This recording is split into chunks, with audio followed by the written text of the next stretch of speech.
साथियों, नदियां हमेशा सभ्यताओं का केंद्र रही हैं। चाहे हम हड़प्पा सभ्यता को देखें जो सिंधु नदी के किनारे रची बसी, चाहे हम दुनिया की पुरातन सभ्यता मेसोपोटामिया सभ्यता को देखें जो टिग्रिस और यूफ्रेट्स नदी के बीच में बसी, या फिर हम दुनिया की किसी भी सभ्यता को देखें, कभी भी मानव को जब रहने के लिए जगह की जरूरत पड़ी तो उसने नदी के किनारे को ढूंढा, नदी के किनारे से नदी के पानी को पिया, स्नान ध्यान के लिए इस्तेमाल किया, और उसके बाद जब भी मानवता ने खेती की तो इन्हीं नदियों के पानी से अपने खेतों को सींचा। लेकिन आज जब हम नदियों की व्यवस्था को देखते हैं या नदियों के अंदर हम समस्याओं को देखते हैं तो हमें ऐसा प्रतीत होता है कि क्या यही वो नदियां थीं जो माँ के गोद की तरह मानवता का पालन जो है करती आई। साथियों, मैं फिलहाल आजमगढ़ और अयोध्या के अंदर बहने वाली तमसा नदी के किनारे खड़ा हूँ। यह तमसा नदी साहित्यिक एवं धार्मिक मान्यताओं के लिए प्रसिद्ध है। जब भगवान श्री राम, माता सीता और लक्ष्मण जी के साथ वनवास के लिए निकले थे तो प्रथम रात्रि उन्होंने इसी नदी के किनारे पर आराम किया। साथ ही साथ अगर साहित्यिक महत्व की बात करें तो तमसा नदी के किनारे ही क्रौंच नाम के पंछी के वध को देखने के बाद महर्षि वाल्मीकि के मन में एक मर्म उठा था और वहां से उन्होंने पहला श्लोक लिखा, और साथ ही साथ उन्होंने रामायण को लिखने के लिए आगे इसी तमसा नदी के किनारे से फिर चिंतन मनन करना शुरू किया। तो कहीं ना कहीं एक साहित्य और धर्म के लिए जरूरी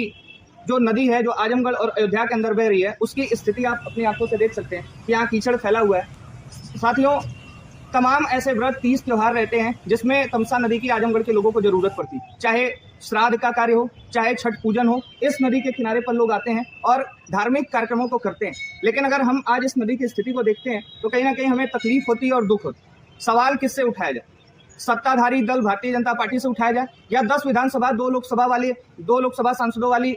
समाजवादी पार्टी से उठाया जाए, जिले के डीएम से उठाया जाए, एसपी से उठाया जाए, जिला पंचायत अध्यक्ष से उठाया जाए, नगर पालिका अध्यक्ष से उठाया जाए, या किससे? आजमगढ़ जो इतना बड़ा जिला है, जो भारतीय राजनीति के, चाहे हम लोकसभा के चुनाव की बात करें, चाहे विधानसभा के चुनाव की बात करें, आजमगढ़ एक महत्वपूर्ण केंद्र की तरह नजर आता है। और जब हम नदी की स्थिति को देखते हैं तो हमें ऐसा देखने को मिलता है कि लाखों लोगों के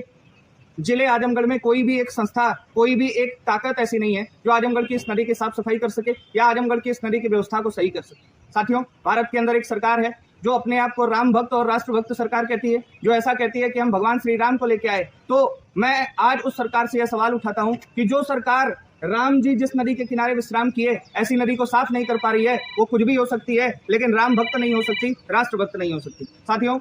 मैं आप सबसे यही निवेदन करूंगा कि हम सबकी यह जिम्मेदारी है कि हम अपनी इस तमसा नदी को साफ करें। तो इसलिए आप सब कहीं ना कहीं एक श्रमदान करने का काम करें और हमारी माता तमसा जो आज नदी की जगह एक नाले में परिवर्तित होती जा रही है, ऐसी माता तमसा के लिए श्रमदान करें और इनको साफ करें, सुरक्षित रखें। नदियां हैं, पानी है तो हम हैं, जीवन है तभी हमारा कल है। बहुत बहुत धन्यवाद। मैं हूँ शिवम राय और आप